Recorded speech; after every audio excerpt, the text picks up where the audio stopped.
불러주셔서 감사하고요. 저 지난번에 제가 했을 때는 오프라인에서 강연을 했던 것 같은데 코로나 확산세가 진정이 안 돼서 이번엔 온라인으로 하게 됐습니다. 저는 코인 얘기를 좀 드려보려고 합니다. 요새 암호화폐 거래소 폐쇄 문제도 있고 해서 요새 코인이 조금 더 뜨거운 핫 이슈로 떠오르는 것 같은데요. 한 40분 정도 해서 도대체 코인이라는 게 뭔가, 도대체 가치가 없다고 그러는데 정말 가치가 없는가, 도대체 메타버스가 뜨는데 코인은 또 왜 덩달아 왜 뜨나, 이런 얘기들을 드리려고 합니다. 시간이 그렇게 길질 않아서 아마 개념적으로만 설명을 드릴 수 있을 것 같아요. 이 페이지에 제가 비트코인 논문을 이렇게 표시해 놨습니다. 사토시 나카모토라는 사람이 썼다라고 되어 있고요. 마치 일본 사람 이름 같이 되어 있지만 이 사토시 나카모토가 진짜 일본 사람인지 아닌지, 현재 살았는지 죽었는지 일절 알려진 바는 없습니다. 이 논문 하나 2008년 10월에 발표하고 나서 이메일로 좀 사람들과 대화를 하다가 종적을 감췄어요. 그래서 지금 살아있는지 죽었는지 일절 알려진 바는 없습니다. 재미난 건 지금 여러분들이 제목에 보시면 비트코인 a peer-to-peer electronic cash system 이렇게 되어 있죠. 우리가 지금 비트코인을 뭐라고 부릅니까? 가상화폐다, 암호화폐다 이렇게 부르죠. 가상화폐는 virtual currency고 암호화폐는 크립토 커런시라고 그럽니다. 근데 논문 제목은 일렉트로닉 캐시라고 돼 있죠. 원래 이런 류 비트코인 같은 것들은 원래 예전부터 부르던 이름은 일렉트로닉 캐시, 전자화폐입니다. 그러던 것이 이제 비트코인이 사회적 이슈가 되다 보니까 후대에 와서 이름을 이제 정하게 됐어요.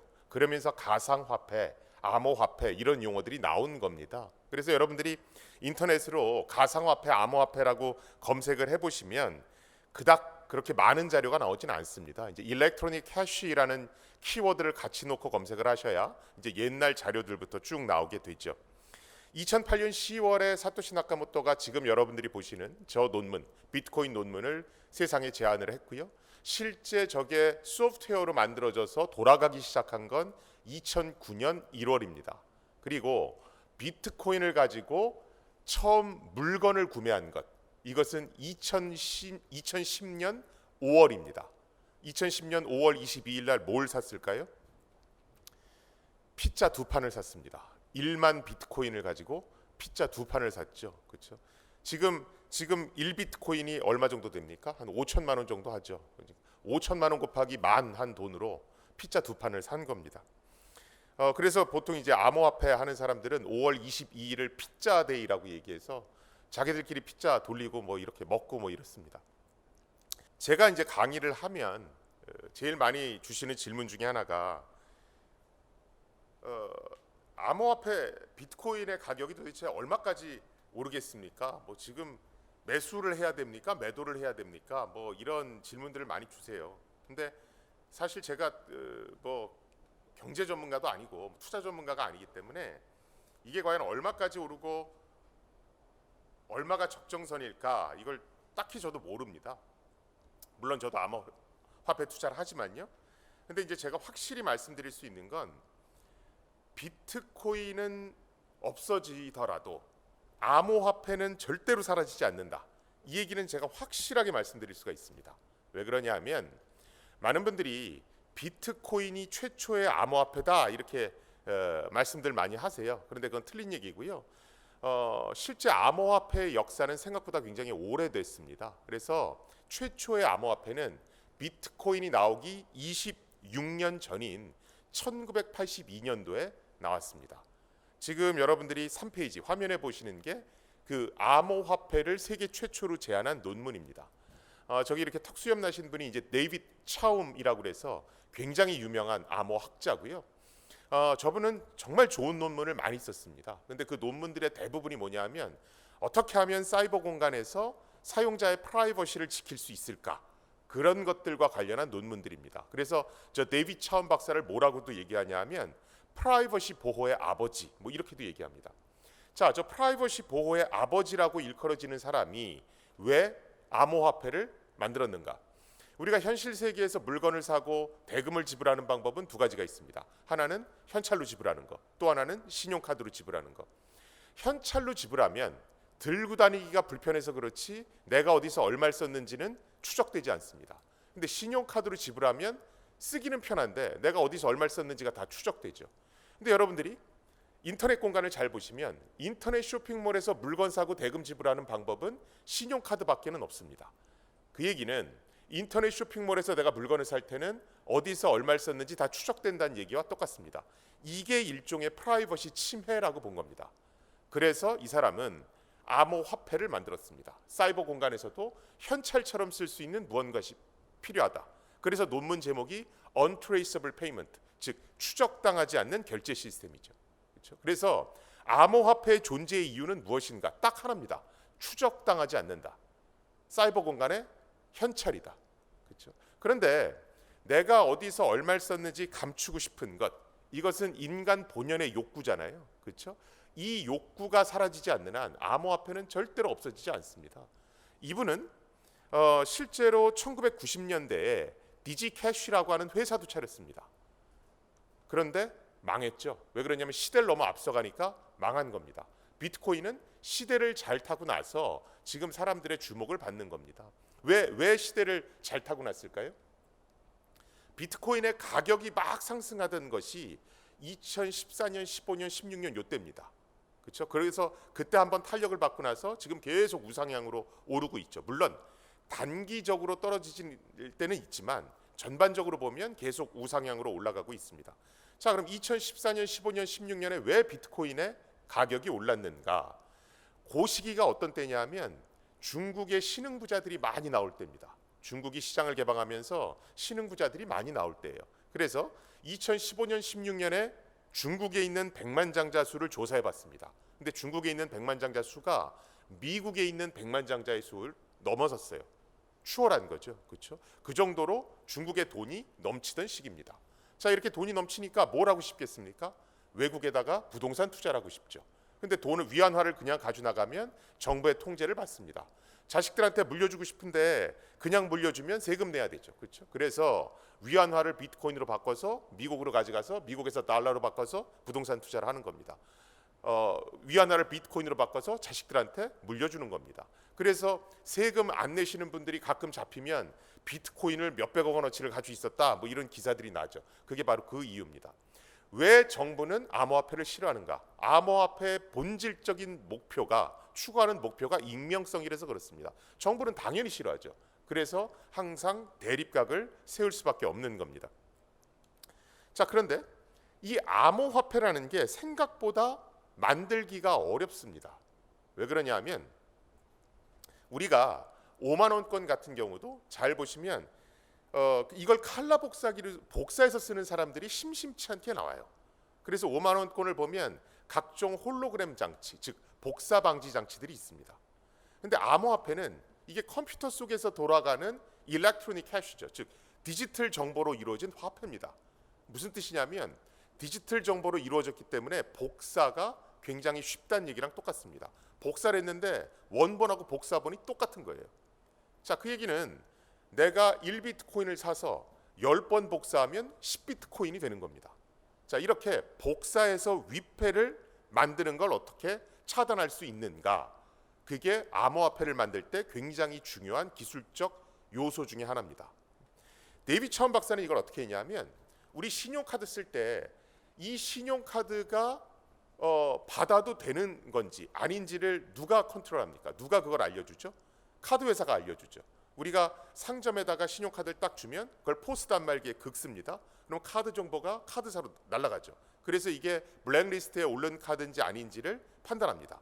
만약에 이게 써도 좋은 카드면 상점에다가 신호를 다시 보내죠. 그럼 포스 단말기에서 전표가 쫙 출력이 되고 우리는 사인하는 겁니다. 이 똑같은 모델을 데이비드 차원 박사는 암호화폐에도 적용을 했습니다. 자, 지금 5페이지 화면에 보시면 이용자 A가 은행에 가서 5천만 원을 주고 저 암호화폐 하나 주세요 이럽니다. 그러면 암호화폐 하나를 주겠죠.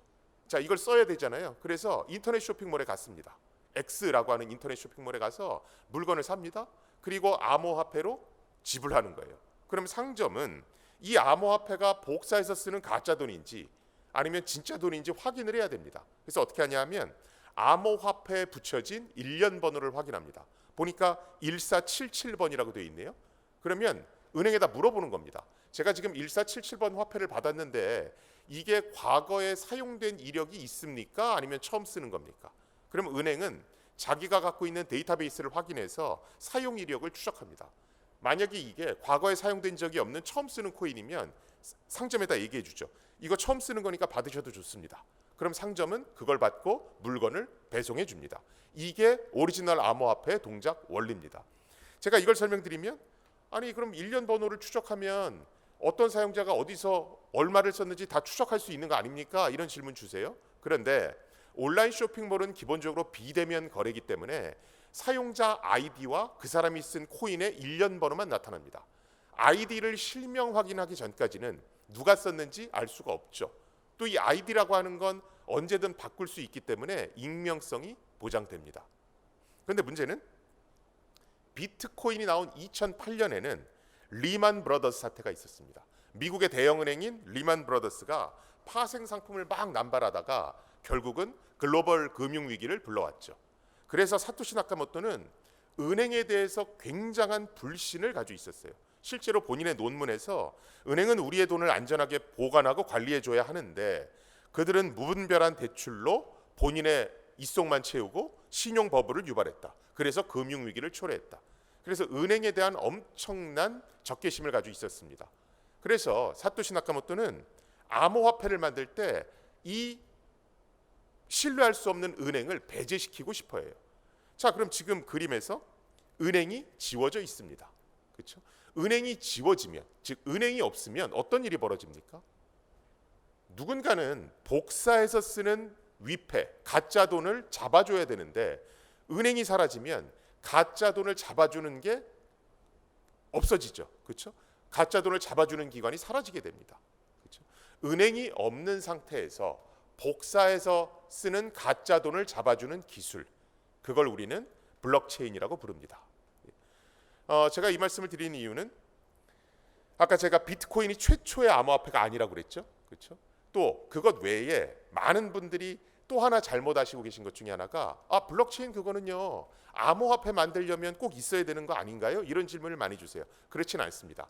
암호화폐를 만드는 방법은 두 가지가 있습니다. 첫 번째는 데이빗 차움 박사가 1982년에 제안했듯이 중앙에 은행을 끼고 만드는 겁니다. 이런 형태를 중앙 집중형 암호화폐 이렇게 얘기합니다. 또 하나는 은행이 배제된 상태에서, 은행이 없는 상태에서 블록체인 기술을 이용해서 암호화폐를 만드는 방법이 있습니다. 이걸 탈중앙형 암호화폐 이렇게 얘기합니다.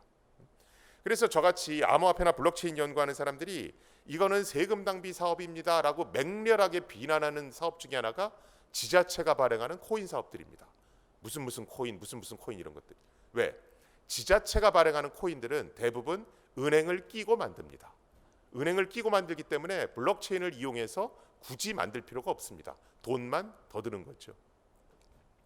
자, 그럼 은행이 없는 상태에서 블록체인을 이용해서 어떻게 위패를 단속하는가? 제가 9페이지에 그 그림을 그려놨습니다만, 자, 우리가 보통 도둑은 경찰이 잡아줍니다. 그렇죠? 근데 경찰이 없으면, 경찰서가 없으면 어떻게 합니까? 시민들이 십시일반 힘을 합해서 자경단을 구성해서 스스로를 보호하죠. 그렇죠? 똑같습니다. 은행이 없으면 암호화폐 사용자들이 십시일반 힘을 합해서 은행의 역할을 하면 됩니다. 자경단을 구성하면 되죠. 우리가 보통 비트코인 프로그램을 인터넷에서 내려받아서 내 PC에 설치하면 크게 두 가지 종류의 프로그램이 설치됩니다. 하나는 전자지갑 프로그램이라는 게 설치됩니다. 이건 통장 같은 겁니다. 또 하나는 블록체인 프로그램이라는 게 설치됩니다. 얘는 위패를 잡아주는 역할을 합니다. 자, 그럼 블록체인 프로그램이 어떻게 하냐면 지금 화면에 3명의 비트코인 사용자가 있고요. 이 사람들의 PC에는 전자지갑 프로그램과 블록체인 프로그램이 각기 설치되어 있습니다. 그럼 이 블록체인 프로그램이 24시간 365일 인터넷을 계속 감시해요.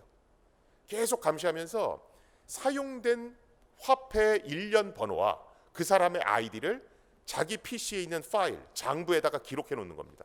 그래서 지금 3명의 사람들을 보시면 PC에 1477번이란 코인하고 1423번이란 코인이 사용된 적이 있다고 파일에 써 있죠. 그렇죠? 옛날에는 이 장부가 은행에 들어 있었는데 지금은 사람들 각각의 PC에 들어가 있잖아요. 그래서 장부가 분산 저장돼 있다. 그래서 우리가 분산 장부 이런 표현을 쓰는 겁니다. 자, 그런 상황에서 어떤 사용자 A가 코인을 썼어요. 그러면 3명의 PC에 있는 블록체인 프로그램이 자동으로 가동됩니다. 그러면서 딱 봤더니 1477번이거든요. 그러면 자기 PC에 있던 장부, 즉 파일에 기록된 내역들과 대조해 봅니다. 보니까 1477번은 과거에 사용된 적 있다고 써 있거든요. 그러면 블록체인 프로그램이 상점에다가 자동으로 경고 메시지를 보내주는 겁니다. 이거 과거에 사용된 적 있다고 기록돼 있으니까 받지 마세요. 이렇게 얘기를 하는 겁니다. 이게 블록체인의 기본적인 동작 원리입니다. 많은 분들이 블록체인은 해킹이 불가능하다. 또 이런 얘기들 많이 하세요. 이것도 대표적인 틀린 얘기 중에 하나입니다. 앞으로 어떤 언론사에서 블록체인이 해킹이 불가능하다는 말이 나온다든가 아니면 무슨 강연을 들으셨는데 또는 책을 보셨는데 블록체인이 해킹이 불가능하다고 써져 있으면 과감하게 그 책은 버리셔도 됩니다. 어차피 틀린 얘기 써 있을 테니까. 블록체인이 해킹이 불가능하다라고 접근하시면 비즈니스 모델이 엉뚱한 게 나옵니다. 그러면서 투자를 제대로 하실 수가 없어요. 블록체인이 갖는 특징은 딱 4가지입니다. 탈중앙화, 투명성, 불변성, 가용성. 아까 제가 블록체인을 이용해서 암호화폐를 만들면 중앙에 있는 은행을 제거할 수 있다라고 말씀드렸죠. 탈중앙화라는 건 중앙의 신뢰기관을, 중앙에 있는 기관을 없앨 수 있다 이런 뜻입니다. 그래서 블록체인으로 우리가 누릴 수 있는 첫 번째 특징은 탈중앙화 기능입니다. 그래서 블록체인을 이용해서 비즈니스 모델을 만들면 어떤 식이 나오냐 하면 예를 들어 우리가 택시도 2가지 종류가 있죠. 하나는 사장님이 택시를 사서 소유하고 기사 아저씨들은 그 택시를 빌려서 운행한 다음에 사장님한테 산학금을 주고 자기는 월급을 일정 부분 받아가는 이런 게 일반적인 택시 사업 모델이죠. 그렇죠? 그런데 우리가 시중에는 쿱 택시라고 있습니다. 이 쿱 택시는 기사 아저씨들이 사주가 돼서 협동조합 형태로 운영하는 택시죠. 그렇죠? 그래서 블록체인으로 비즈니스 모델을 만들면 협동조합형 비즈니스 모델이 나옵니다. 그거는 블록체인의 본질적인 탈중앙화 특징 때문에 그래요. 중앙에 오너가 있는 것이 아니라 탈중앙화된 형태로 협동조합형 형태로 나옵니다. 그래서 전 중소벤처기업부 장관인 박영선 전 장관이 어떤 얘기를 했습니까? 프로토콜 경제라는 표현을 썼죠. 사실은 프로토콜 경제라는 표현은 박 전 장관께서 만든 용어입니다. 표준 용어는 아니고요. 정확한 명칭은 블록체인을 이용한 협동조합형 경제 모델. 이걸 그냥 프로토콜 경제라고 얘기를 하는 겁니다. 두 번째, 블록체인이 갖는 두 번째 특징은 투명성입니다. 똑같은 장부가 모든 사용자 PC에 있기 때문에 네가 볼 수 있는 데이터는 나도 볼 수 있다. 그래서 정보의 투명성이 블록체인이 갖는 두 번째 특징입니다. 세 번째 특징은 데이터의 영구 보존성, 불변성입니다. 지금 똑같은 장부가 3명의 PC에 있습니다. 예를 들어서 1477번이라는 기록을 삭제하거나 수정하고 싶어요. 어떻게 해야 됩니까? 3명의 PC에 있는 장부를 다 바꿔줘야 되죠. 근데 만약에 사용자가 1억 명이에요. 어떻게 해야 됩니까? 1억 명 PC에 있는 장부 데이터를 다 바꿔줘야 됩니다. 현실적으로 불가능하죠. 그래서 블록체인은 사용자 수가 많으면 많을수록 데이터가 영구 보존되는 성질을 갖습니다. 끝으로 블록체인이 갖는 마지막 특징은 가용성입니다. 예를 들어 가운데 있는 사용자 PC에 해커가 들어서 저 1477, 1423번이 기록된 장부를 지워버렸어요. 어떻게 하면 됩니까? 옆에 사람한테 야, 네 거 복사 좀 하자. 그래서 복사하면 되죠. 그래서 블록체인을 이용하면 데이터가 중복돼서 여러 곳에 보관되기 때문에 만약에 해커가 침투해도 원상태로 굉장히 빠르게 복원할 수가 있습니다. 그래서 여러분들은 앞으로 블록체인 그러면 탈중앙화, 투명성, 불변성, 가용성 이 4가지를 떠올리셔야 됩니다. 자, 우리가 가상화폐, 암호화폐라는 표현도 많이 쓰죠. 근데 아까 처음에 말씀드렸듯이 암호화폐를 세계 최초로 제안한 데이비드 차원 박사도 그렇고 비트코인을 제안한 사토시 나카모토도 그렇고 본인들의 논문에 암호화폐니 가상화폐니 이런 용어 안 썼습니다.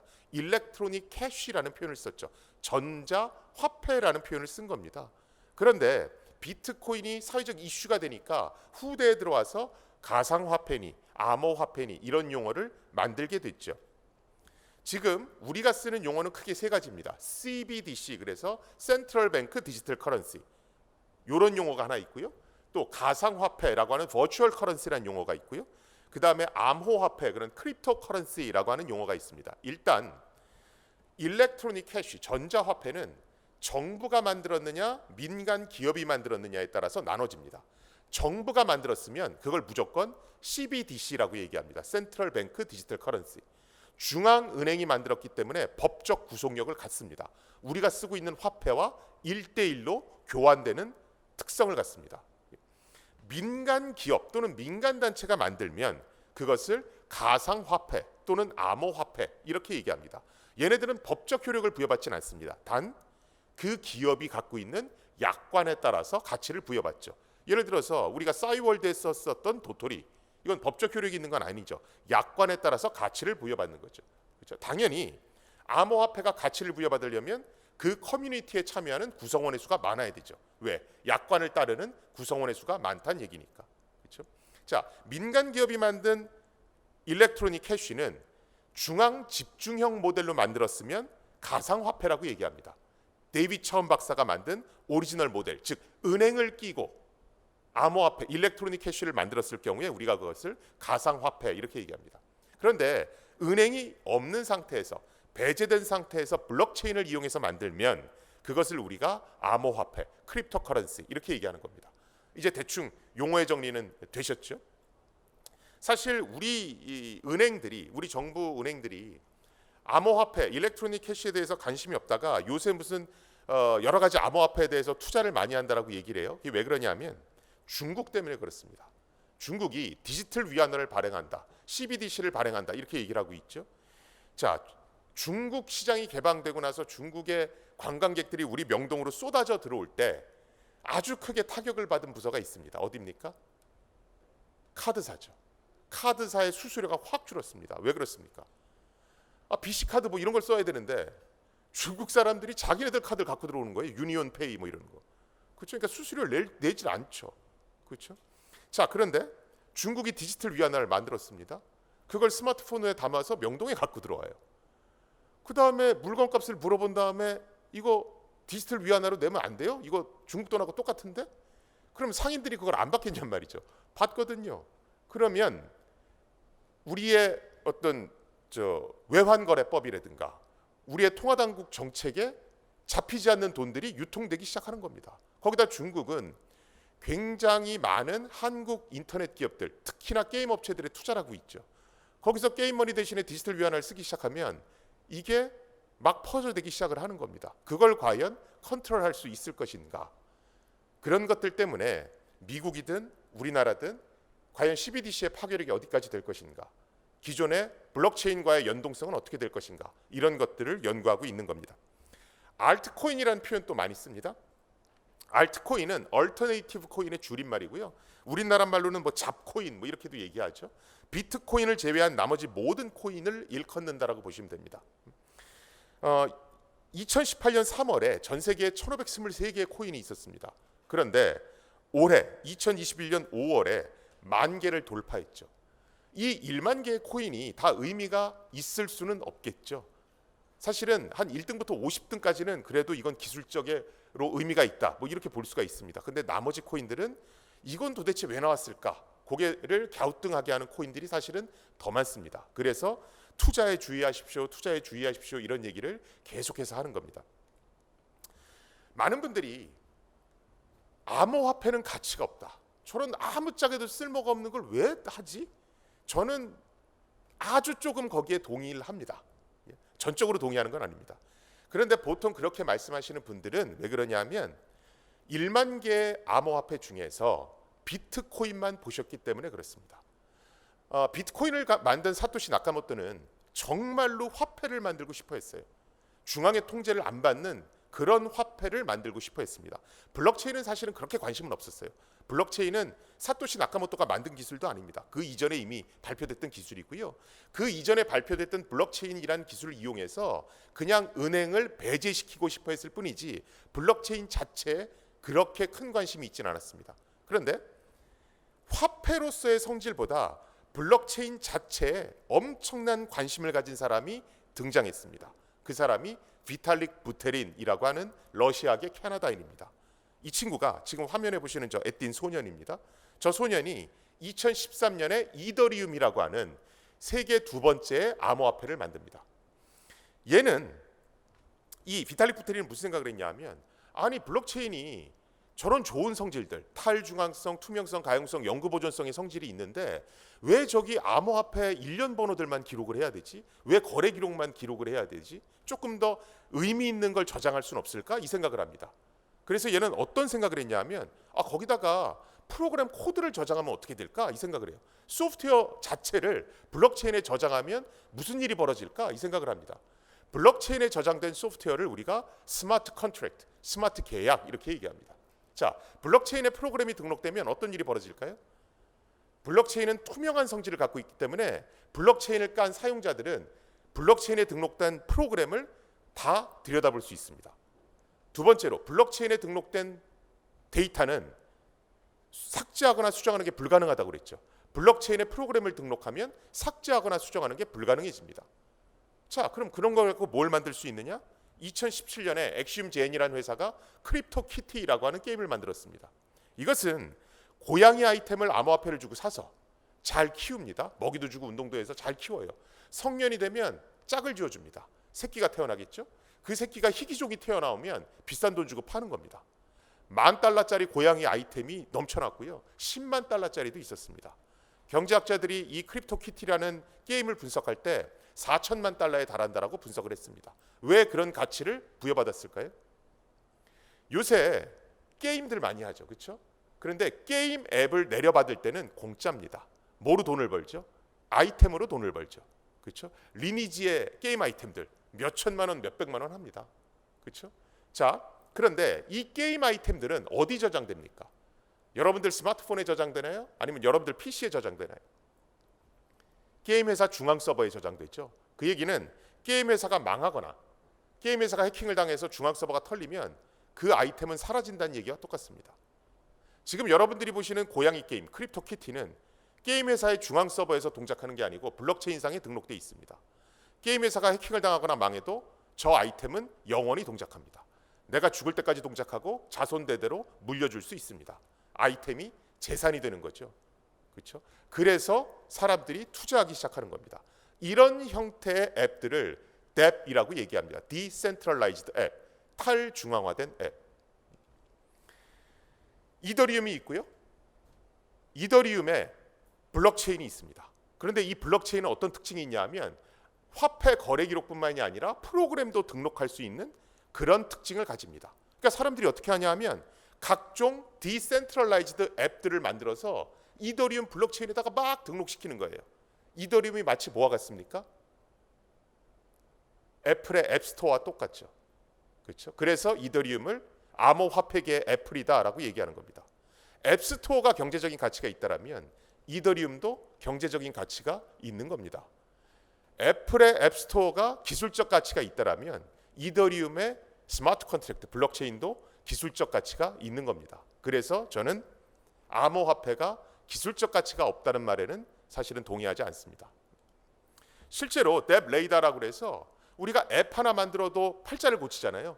벼락부자가 되잖아요. 그래서 뎁 레이더라고 해서 각종 분야별로 상위 랭킹의 앱들을 실시간으로 공개하고 있고요. 확실히 게임 분야에 있어서 여러 가지 앱들이 나오고 있습니다.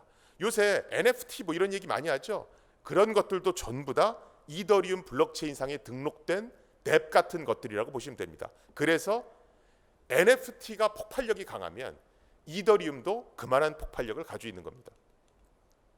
자, 그러면 비탈릭 부테린 이후로 암호화폐 자체뿐만이 아니고 블록체인의 본연의 성질에 관심을 많이 갖기 시작했다고 그랬죠. 그래서 블록체인을 이용한 다양한 비즈니스 모델이 나오기 시작합니다. 그 첫 번째가 오픈바자라고 하는 인터넷 쇼핑몰입니다. 지금 여러분들이 보시는 인터넷 쇼핑몰은 일반 인터넷 쇼핑몰하고 똑같아요. 특이한 점은 비트코인 같은 암호화폐를 받는다는 겁니다. 우리가 인터넷 쇼핑몰 중에 가장 최고로 돈을 잘 벌고 있는 것은 아마존이죠, 그렇죠? 자, 어떻게 합니까? 내가 팔 물건을 아마존에 등록합니다. 그러면 사용자들이 그걸 검색해서 나 그 물건 살게라고 얘기하죠. 물건은 배송됩니다. 아마존한테 플랫폼 사용료를 수수료로 지불하죠.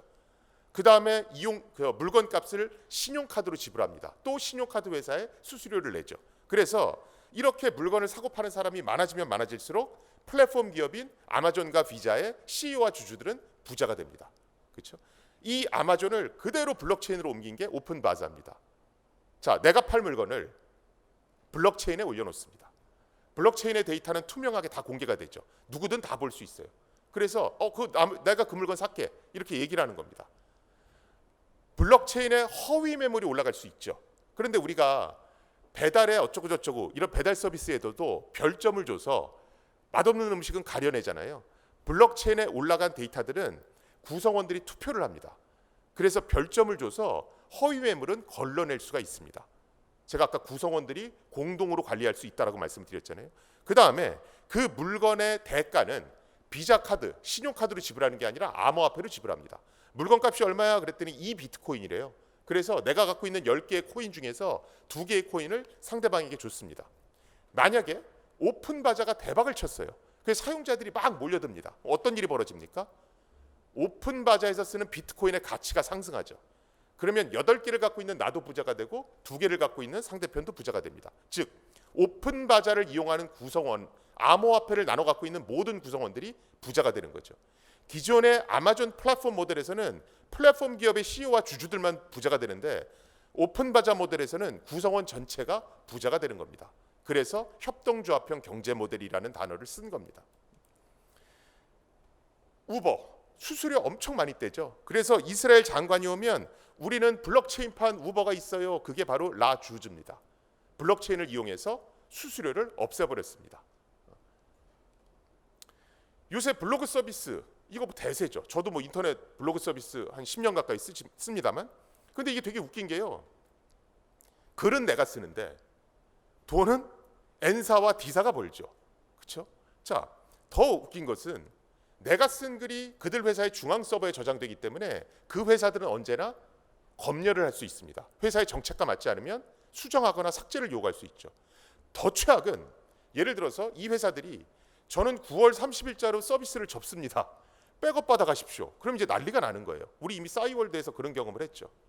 이 스티밋이라고 하는 2016년도에 나온 이 서비스는 블록체인판 블로그 서비스입니다. 내가 쓴 글은 특정 회사의 중앙 서버에 들어가는 게 아니라 블록체인에 저장되기 때문에 누구도 삭제할 수 없고 검열할 수 없습니다. 그리고 보상은 어떻게 받냐 하면 그 글이 좋으면 좋아요를 누르는 게 아니라 암호화폐를 직접 줍니다. 마치 아프리카 TV에서 별풍선 주듯이. 그래서 이 서비스가 나오고 나서 웹툰 작가들이 대거 스티밋으로 이동합니다. 나는 더 이상 수수료를 떼기 싫고요. 컨텐츠는 제가 지속적으로 영구히 소장할 겁니다. 지금 동영상이 대세죠. 그렇죠? 이 동영상의 왕자는 누굽니까? 유튜브죠. 구글이 사실은 똑같은 짓을 합니다. 동영상에 대해서. 그래서 나온 게 블록체인판 유튜브죠. D튜브라고 하는 디센트럴라이즈드 튜브입니다. 장점은 좀 전에 스티밋하고 동일합니다. 예전에 타블로란 가수가 무슨 스탠포드 대학을 졸업했네 마네 이러면서 난리가 났었죠. 그래서 뭐 검증 안 되는 둥 어쩌고 저쩌고. 그래서 MIT는 학생들이 원하면 졸업증명서를 블록체인에 등록해 줍니다. 블록체인은 투명하게 모든 게 공개되고 데이터를 위변조할 수 없는 영구 보존하는 성질을 갖고 있기 때문에 졸업증명서와 딱 들어맞죠. 그렇죠? 자, 그런데 MIT의 졸업증명서 같은 서비스를 우린 이미 쓰고 있어요. 어디 쓰고 있습니까? 질병관리청에서 쿠브라는 앱을 깔면 그 백신 예방 접종했습니다. 이렇게 스마트폰에 보여주죠.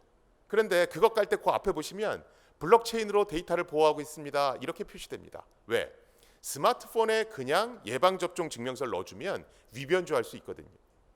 그렇죠? 그리고 투명하게 공개된 플랫폼을 써야 전 세계 어디 가든지 보여줄 수 있잖아요. 그래서 블록체인을 쓰는 겁니다. 우리 위안부 할머니 기부금 착복 논란이 좀 있었죠. 그래서 유니세프 같은 데서는요, 굉장히 오래전부터 받은 기부금 내역을 또 그것을 어떻게 썼는지를 전부 다 블록체인에 씁니다. 왜?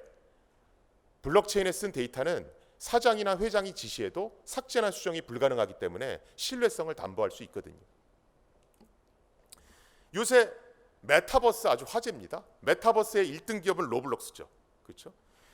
이 활성 이용자라고 하는 거는요, 등록된 이용자 수가 아니고요, 실제로 매일 들어와서 거기서 놀다 가는 사람 수를 얘기해요. 이게 로블록스 같은 경우에 3,260만 명입니다. 우리가 인터넷 광고로 제일 돈 잘 버는 기업 중에 하나가 페이스북이죠. 한 번 들어오면 21분 머물다 갑니다. 로블록스 156분 놀다 갑니다. 2시간 30분이죠. 자, 그럼 광고를 페이스북에 인터넷 광고를 유치하는 게 좋겠어요? 로블록스에다 갖다 놓는 게 좋겠어요? 로블록스에 유치하는 게 훨씬 좋죠. 그래서 앞으로 인터넷 광고 시장에 지각 변동이 있을 거다, 이렇게 보는 겁니다. 자, 메타버스, 뭐 가상 공간에서 아바타 갖고 노는 겁니다.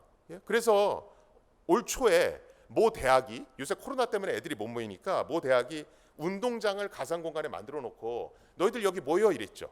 그랬더니 아바타에다가 선글라스도 끼고 뭐 잠바도 과잠바도 입히고 해서 모여서 놀았습니다. 왜냐하면 아바타를 또 후실부리해서 가긴 또 싫잖아요. 그렇죠? 여러분들 지금 화면에 우측에 보시는 게 우리나라 N사에서 하고 있는 제페토라고 하는 겁니다. 아바타가 뭘 입었습니까? 구찌가 만든 스카프하고 벨트 뭐 이런 거 있죠. 선글라스하고. 그렇죠? 실제로 구찌 매장에 입점을 해서 저걸 팔고 있는 겁니다. 아바타용으로 팔고 있는 거예요. 물론 현실에서 파는 것보단 쌉니다. 그렇죠? 이제는 땅을 파는 곳도 나왔어요. 무슨 창경궁도 팔고 맨하탄 빌딩도 팔고 압구정동 거리도 팔고 뭐 이럽니다. 이걸 들으시면 또 어르신들이 뭐라 그러냐면, 아니 가상 공간에서 그딴 걸 왜 아니 A라는 회사의 창경궁이 팔렸으면 B라는 회사에서 만든 창경궁을 사면 되지, 그게 무슨 가치가 있습니까? 이렇습니다. 자, 네이버가 지식인이라는 서비스를 만들었죠. 그 지식인이라는 서비스를 굉장히 많은 회사에서 벤치마킹했습니다. 하지만 사람들은 그 지식인에다 글을 남기지 않아요. 왜? 내 글을 많은 사람들이 봤으면 좋겠거든. 그래서 결국 큰 기업이 모든 걸 다, 특히 사용자를 많이 보유한 기업이 승자 독식을 하는 겁니다. 그렇죠? 자, 왜 애들이 가상 공간에서 창경궁을 사고 압구정동 땅을 사나요? 왜 애들이 가상 공간에서 구찌 아이템을 사서 아바타에 입힐까요? 현실 세계에서 못 사니까. 그렇죠? 현실 세계에서 너무 비싸서 못 사니까 우리 MZ 세대들은 아바타를 잘 꾸미는 거예요. 그리고 거기서 뻔뻔하게 노는 겁니다. 땅을 사서, 창경을 사서 이벤트 할 때 가수들이 뭘 한다거나 누가 이벤트를 하면 빌려주는 겁니다. 그리고 그거 세를 받는 거예요. 내가 딴 창경궁에다가 광고를 달아서 그 수익을 받는 겁니다. 리니지 있죠, 리니지. 리니지의 게임을 오래 한 번 들어갔을 때마다 몇 시간씩 하는 사람들은 특징이 있습니다. 레벨이 높은 사람들이에요. 왜? 레벨이 높으면 거기서 왕대접 받거든요. 현실보다 좋은 대접을 받기 때문에 사이버 공간에서 머무는 시간이 계속해서 늘어나는 겁니다. 자, 그래서 MZ세대는 현실에서 할 수 없는 걸 메타버스에서 할 수 있으면 거기서 머무는 시간이 증가합니다. 그런데 거기서 땅도 빌려주고 이러면서 수익도 창출할 수 있어요. 거기다 이 친구들은 암호화폐나 스마트폰에 굉장히 익숙해요. 그러면 모든 경제활동들이 메타버스로 이동하겠죠. 그렇죠? 자, 그런데 여기서 숙제가 하나 있습니다. 뭐냐면 스카프를 했는데 저게 짝퉁인지 아닌지 구별할 방법이 없단 말이죠. 그렇죠? 땅을 샀는데 저 땅의 사유지가 진짜 김승준지 확인할 방법이 없어요. 그게 뭡니까? 그게 NFT죠. 디지털 컨텐츠의 실제 소유주가 누군지, 이 디지털 컨텐츠를 만든 사람이 누군지, 이게 누가 누구한테 얼마를 주고 팔았는지, 디지털 시대의 등기 권리증이 바로 NFT입니다. 이 NFT는, 이 전자적인 등기 권리증은 블록체인에 등록되어 있기 때문에 세상 누구나 볼 수 있습니다. 누구나 확인할 수 있죠. 그런데 위변조는 불가능합니다. 그래서 암호화폐와 NFT가 메타버스와 궁합이 굉장히 잘 맞는다라고 얘기를 하는 겁니다. 요새는 덩달아서 디파이도 얘기가 많이 나오죠. 디파이는 Decentralized Finance, 그래서 탈중앙화된 금융 서비스의 줄임말입니다. 지금 보시는 것들이 전부 다 탈중앙화된 금융 서비스를 제공하는 앱들이고요. 왜 사람들이 은행을 불신합니까? 내가 얼마를 주면 얼마의 이자를 받는다만 알 뿐, 내 돈을 굴려서 얼마의 수익을 챙겨서 그중에 얼마를 나한테 주는 건지 우리는 알 방법이 없습니다. 본인들의 월급이 오르는 건지 내 이자가 오르는 건지를 알 방법이 없어요. 그런데 이 지금 보시는 금융 앱들은 블록체인에 등록되어 있기 때문에 그 프로그램 코드들이 투명하게 다 공개됩니다. 즉 내가 낸 돈이 어떻게 굴려져서 어떻게 움직이는지가 그 금융 운영하는 방식이 다 보이는 거예요. 그래서 투명한 금융 서비스를 표방하는 겁니다. 지금 제가 보여드린 모든 것들은 이더리움의 블록체인 위에서 돌아갑니다. 그래서 이더리움이 폭발력을 갖고 있다라고 얘기하는 거예요. 사실은 이더리움 말고 다른 암호화폐들도 이런 독창적인 것들, 특징들이 다 있습니다. 또 그런 것들을 가진 화폐에 투자를 하셔야 되는 거예요. 그런데 우리들은 조금 잘못된 생각을 갖고 있죠. 비트코인만 보고 가치가 없다라고 얘기하든가, 아니면 우리가 주식 투자할 때도 어느 정도 공부를 해야 되는데 공부가 전혀 없는 상태에서 투자가 벌어진단 말이죠. 그래서 저는 4차 산업혁명 시대의 암호화폐나 블록체인은 굉장히 궁합이 잘 맞고 우리가 눈여겨봐야 될 기술이라고 생각하고 있습니다. 단 조금 더 신중한 투자가 필요한 그런 시점이긴 합니다. 예, 들어주셔서 감사합니다.